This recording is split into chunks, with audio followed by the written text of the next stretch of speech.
इस मानगढ़ धाम के इस पावन धरा पर 4 राज्यों से आदिवासी समुदाय, साथ ही हमारे बीच में एससी और ओबीसी के कुछ साथी और माइनॉरिटी के कुछ साथी भिल प्रदेश की एकता को कायम करने के लिए इस मानगढ़ धाम पर एकत्रित हुए और हम सबके द्वारा 1913 में जो यहाँ पर एक शहादत हुआ था, 1500 से ऊपर भिलों को मारा गया था, उनके वंशज के रूप में हमें आज एकत्रित हुए हैं। और जो शहीद हुए हमारे वीर महापुरुष, जिन्होंने अपनी जान गंवाई, उनको उनके जो सपने थे, उनका जो उद्देश्य था, हम सब मिलकर पूरा करने की कोशिश करेंगे। आज इस पहाड़ी पर जो साथी आए हैं, आदिवासी समाज की अगर बात करें, राजस्थान के अंदर टोटल जनसंख्या का 12.5% जनसंख्या आदिवासी है। मध्य प्रदेश की बात करें, गुजरात की बात करें, 1 से 1.5 करोड़, और उधर महाराष्ट्र सौराष्ट्र वाले भाइयों की बात करें, 1.5 करोड़ के आसपास आदिवासी समुदाय है।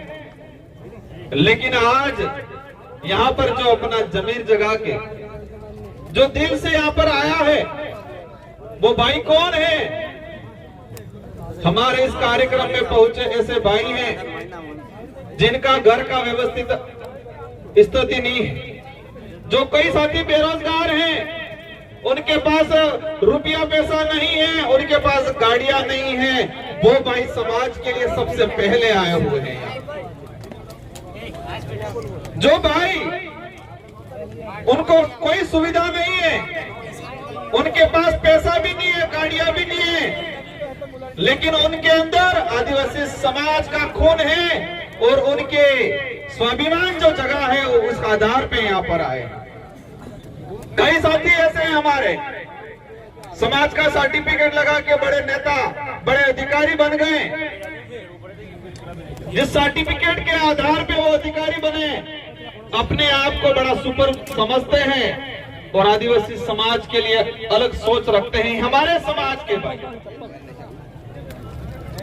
तो ये जो लड़ाई है, ये लड़ाई जो है, हमारे पुरखे भी लड़ते आए थे, हम भी लड़ रहे हैं और आने वाली पीढ़ी को भी लड़ना पड़ेगा। तो लड़ाई वही लोग लड़ेंगे जिनका जमीर जिंदा है, जिसका जमीर जिंदा है, जिसके अंदर आदिवासी खून जागता है, वही लड़ाई लड़ेगा। इससे ये साबित होता है कि जो पैसे वाले, गाड़ियों वाले, वो लड़ाई नहीं लड़ेंगे। देश के इतिहास उठा के देख लो, कोई भी आंदोलन हुआ है, किसी भी आंदोलन में अमीरों ने आंदोलन किया और जीते, अमीरों का आंदोलन कभी सुना? कोई भी समाज हो जो धरातल से जुड़ा हुआ है, जो समाज की भावना रखता है, वही व्यक्ति आंदोलन करता है। तो मैं आप सबको खूब खूब दिल से धन्यवाद देना चाहूंगा। आपके अंदर समाज की जो भावना है, आपके अंदर जो समाज के प्रति जो जागृति आई है, आप चाहते हो आने वाली पीढ़ी सुरक्षित रहे, इसी अनुरूप आप आए और ये कारवां बढ़ता रहे। आज इस अवसर पे देश के अंदर हमारे समाज के साथ क्या हो रहा है, इससे पहले मैं कुछ बात बताना चाहूंगा। हम कहते हैं हमको लड़ाई लड़नी है, हमको लड़ाई लड़नी है, लेकिन लड़ाई किस लिए लड़नी है? लड़ाई किस लिए लड़नी है और लड़ाई किससे लड़नी है, ये 2 बातें नहीं जानेंगे। हम कहते हैं लड़ाई लड़नी है, लेकिन लड़ाई किस लिए लड़नी है और किससे लड़नी है, ये 2 बातें अगर जानकारी नहीं कर पाएंगे तो हम लड़ाई लड़ नहीं पाएंगे, सिर्फ बोल पाएंगे लड़ाई लड़नी। लड़ाई हमारे हक अधिकारों की लड़ाई, हमारा आदिवासी समाज का इतिहास जो दबाया जा रहा है उसको उजागर करने की लड़ाई, हमारी संस्कृति की लड़ाई, हमारे संवैधानिक हक अधिकारों की लड़ाई है और हमारे स्वाभिमान की लड़ाई है। और लड़ना किसने है? जो लोग सत्ता में बैठ के हमारे हक अधिकार खत्म कर रहे हैं, उनसे लड़ना है। तो क्या ये लड़ाई तलवार से क्या ये लड़ाई तीर धनुष से लड़ेंगे या पत्थर से लड़ेंगे? कैसे लड़ेंगे ये लड़ाई? ये लड़ाई तलवार या तीर धनुष या पत्थर से नहीं लड़ा जाएगा। ये लड़ाई इस देश के अंदर लोकतंत्र है और लोकतंत्र में हर 5 साल के अंदर जनता को पावर दिया है कि आपके पास जो चाबी है उस चाबी के माध्यम से आपके समाज के हक अधिकार की लड़ाई लड़ो। कैसे लड़ाई लड़नी है? हमारे देश के अंदर लोकतांत्रिक देश है और लोकतंत्र में हमारे आदिवासी समाज के लिए विशेष प्रावधान है। तो जो प्रावधान खत्म कर रहे हैं उसके लड़ाई कैसे लड़नी है? 5 साल के अंदर जो बारी आती है और लोकतंत्र की जो चाबी है मत की, उस चाबी को ऐसा लगाओ कि उनके ताले जंग खा जाए, तो लड़ाई जीतेंगे। बाकी हम गालियां दे देंगे, कहीं रास्ते में पत्थर मार देंगे, कहीं तलवार लेके निकल जाएंगे, धनुष लेके निकल जाएंगे, ऐसे लड़ाई नहीं लड़ी जाएगी। गुजरात के भाई सौराष्ट्र वाले आए थे, एक तो साथी और मिले। हम गुजरात में गए थे विधानसभा चुनाव प्रचार में, कह रहे थे हम तो समाज ने छाती બધું હારું જ છે, અમે આદિવાસી સમાજ ने हक अधिकार बल्ले लड़ा, लेकिन वोट तो भाजपा में चालो पड़े। लड़ाई क्या है, लड़नी किससे है वही नहीं पता है और लड़ाई लड़ने निकल जाएंगे। लड़ाई है क्या, लड़नी किससे है वो पहचान ही नहीं पा रहे हैं और हम लड़ाई लड़ने निकल जाएंगे तो वो लड़ाई जीत नहीं पाएंगे। देश के अंदर जो स्थिति बनी हुई है, ये लोकतांत्रिक देश था, उस लोकतांत्रिक देश को राजतांत्रिक बनाने का काम कर रहे हैं। जो नेता थे 5 साल के लिए चुने जाते थे वो एज ए राजा के रूप में काम कर रहे हैं और हमारे समाज के हक अधिकार को खत्म करने का काम कर रहे हैं। हाल ही में यूसीसी समान नागरिक संहिता कानून आया। हमारा अनपढ़ भाई गांव में जो रहता है वो कहता है बढ़िया कानून, समान नागरिक समान था ही आपने घेर है वो बंगला बनी जिंगा, पेला फाय गाड़ी है हमारे गाड़ी है एम सोचता वेंगा। और कमल कांग्रेस के लोग ऐसे ही प्रचार करते हैं, समान नागरिक था जिंगा, सब बराबर था जिंगा। हमारे अधिकार जो खत्म हो जाएंगे, शेड्यूल एरिया के जो प्रावधान है वो खत्म हो जाएंगे। और मैं इस मंच के माध्यम से कहना चाहता हूं कि अगर समान नागरिक संहिता कानून पास हो गया तो जो ये बांसवाड़ा और डूंगरपुर में हमारे जो लोकसभा सांसद चुन के गए हैं वो नेक्स्ट कभी कोई चुनाव नहीं लड़ पाएंगे। जो यहाँ के विधायक हैं, यहाँ के मंत्री हैं, अगर समान नागरिक संहिता कानून लागू हो गया तो वो चुनाव नहीं लड़ पाएंगे। वो चुनाव इसलिए नहीं लड़ पाएंगे, वो चुनाव इसलिए नहीं लड़ पाएंगे कि बेबे तण बहिर जही और समान नागरिक संहिता कानून लागू थाई गયું तो हिंदू लो थाएगा और हिंदू लो आधार थकी बे बहिर जेवाळन चुनाव नौकरी नहीं मळे। ऐसी कई चीजें हैं, ये चीज आसानी से समझ में आ जाए इसलिए मैंने बताया, लेकिन वो पार्टियों के गुलाम बने हुए हैं। समान नागरिक संहिता कानून अगर आ गया, हमारा एट्रोसिटी प्रभावित होगा, हमारा जमीन का जो रिजर्व लैंड, जो रिजर्व का जो शेड्यूल एरिया का प्रावधान है वो खत्म होगा। कई ऐसे प्रावधान जो खत्म हो जाएंगे, लेकिन हमारे भाई पाळजनी लड़ाई, खेतरानी लड़ाई, गामा में कादिरनी लड़ाई, अणामुस मस्त आंध पिली लड़ाई तक कार्य संगा बाबर जी ने काफी कसमें दिलाई है। मैं आपको इनमें जोड़ना चाहूंगा, अगर सच में समाज की भावनाएं रखते हैं तो अपने पड़ोसी भाई से, अपने गांव वाले भाई से लड़ना बंद करो, छोटी छोटी बातें नजरअंदाज करो। हमारी मुख्य लड़ाई उनसे, हम अपने ही भाइयों से लड़ते रहेंगे, वहां कब जाएंगे। और दूसरी चीज, हमारा आरक्षण की विशेष लड़ाई है और राजस्थान के जो साथी आए हैं बिल प्रदेश के, उनसे विशेष अनुरोध है कि आने वाले ये कुछ समय में हमें ऐसा कारवा इकट्ठा करना है, ऐसा कारवा खड़ा करना है कि राजस्थान की सरकार को पता तो चल गया है उसको कि हमने आदिवासी युवाओं के साथ गलत काम किया है। 2013 की अधिसूचना, 2016 की अधिसूचना आदिवासी समाज के लिए काला कानून है, इसको मैंने कई बार कहा है। और इस 2013 की अधिसूचना, 2016 की अधिसूचना को लागू करने वाले कौन थे? ये आदिवासियों के लिए काला कानून बनाने वाले कौन थे?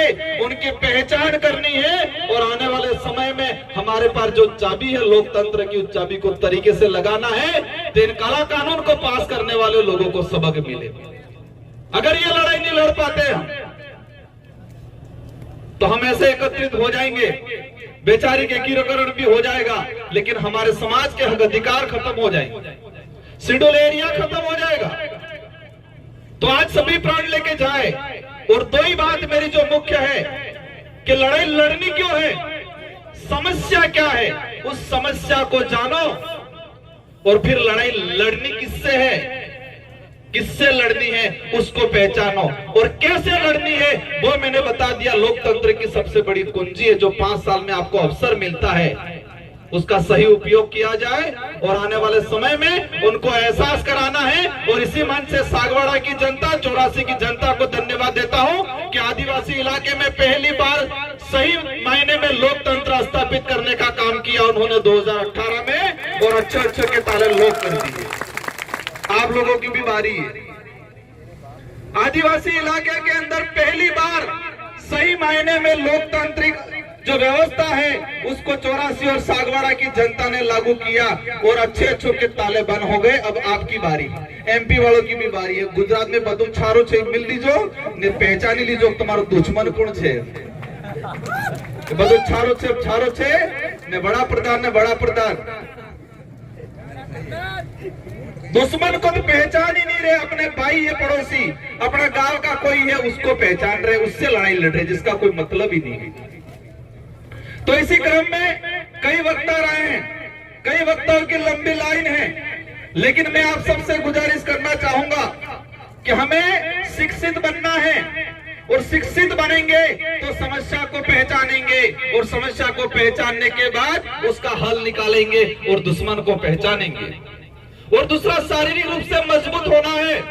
कई साथी चढ़ते चढ़ते थक गए थे। हम हमारे बुजुर्गों से सुना करते थे कि हमारे कलजी बेमा जो हमारा दंगोड़ा थाना हुआ करता था, गोविंद गुरु महाराज या जब 1913 से पहले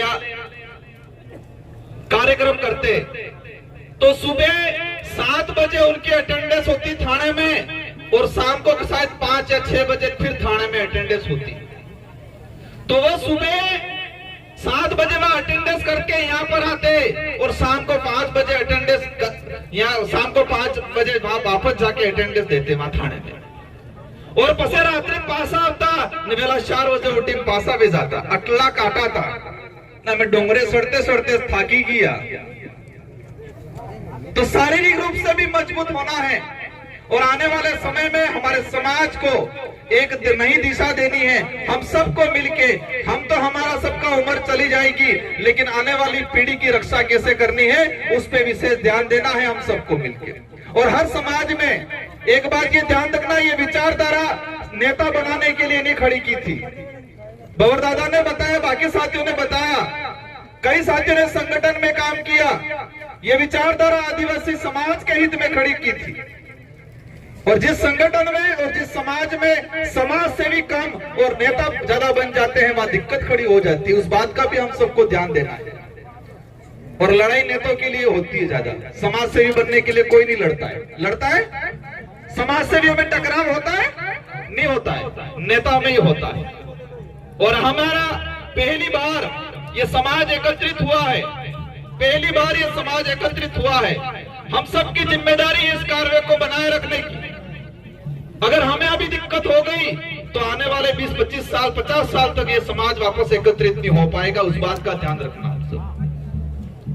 अगर अभी ये लड़ाई, कई लोगों को लगता है बिल प्रदेश कैसे बनेगा, मैं कहता हूं अगर ये कारवा ऐसे ही बढ़ता गया, बहुत जल्दी 15 से 20 सालों के अंदर बिल प्रदेश बन जाएगा। हमारी नजरों के सामने बिल प्रदेश बनेगा। कई लोगों को सपना लगता होगा, लेकिन इस बात का भी ध्यान रखता है। संचालक महोदय शायद पास में आ रहे हैं। आप सबको खूब खूब जोहार। सभी शांतिपूर्वक तरीके से जाए। कुछ मैसेज मैंने ग्रुपों में डाले थे, उसका विशेष ध्यान दिया जाए। और हमारे शासन प्रशासन को भी, हालांकि पार्किंग में मुझे लगा शासन प्रशासन सिर्फ 100 करने के लिए खड़ा किया था, ऐसा लगा। पार्किंग में ध्यान नहीं दिया जाता। एक यहाँ निमेश खाट जो भी मेरे पास मैसेज आया, जिसका सीकर में इसकी डेथ हो गई, अभी तक कुछ नहीं हुआ। कार्तिक बिल सिरोही, उसको मार दिया गया, अभी तक कुछ नहीं हुआ। मध्य प्रदेश में पहले 2-3 मर्डर हुए, अभी तक कुछ नहीं हुआ। वो क्यों नहीं हुआ? वो क्यों नहीं हुआ? वो इसलिए नहीं हुआ कि इन नेताओं को पता है ये समाज चुनाव आने के से पहले सब भूल जाता है। ये समाज चुनाव आने से पहले भूल जाता है, इसलिए उनका समाधान नहीं हुआ। और उधर एक आदमी मर जाता है, 2-2 नौकरियां मिल जाती है, 50-50 लाख मिल जाते हैं, और सीएम खुद उनके घर पे आ जाता है। हमारा भाई मर जाता है, उसके 6-7 कार्तिक बिल, 6-7 महीने हो गए, परिवार बाहर बैठा हुआ है। अनिमेष खाट का अभी तक कुछ नहीं हुआ। बांसवाड़ा में 2-2 मंत्री लेके बैठे हैं बांसवाड़ा वाले, अभी तक इसका कोई समाधान नहीं हुआ। उनको एहसास कराना है कि ये समाज चुनाव के वक्त बिकने वाला नहीं है। ये एहसास कराने की जरूरत है। अब आज ठान के जा, हमने बोल दिया, आपने सुन लिया, घर पे जाके भूल गए, ये चीज नहीं होनी चाहिए। यहाँ पे जो आपने नारे लगा दिए, मेरी भी जयकारा बोल दी, भंवर जी की भी बोल दी, कांति दादा की बोल दी, आरपी दादा की बोल दी, आप सबकी बोल दी, लेकिन घर पे जाने के बाद आप भूल जाओगे, छोटी छोटी लड़ाइयों में वापस घुस जाओगे, तो हमारा उद्देश्य पूरा नहीं हो पाएगा। गांठ बांध के जाए सब कि हमारा दुश्मन मेन कौन है, हमें लड़ाई लड़नी कैसे है और लड़नी किससे है, उसको आज पहचान के जाए और ये गुस्सा बरकरार रखे आज से दिसंबर 2023 तक, और 2023 दिसंबर में इस तरह से इस गुस्से को फोड़े कि आने वाले समय में सबके ये ताले लोक हो जाए। इन्हीं शब्दों के साथ आप सबको जय जोहार, जय आदिवासी, जय भील प्रदेश।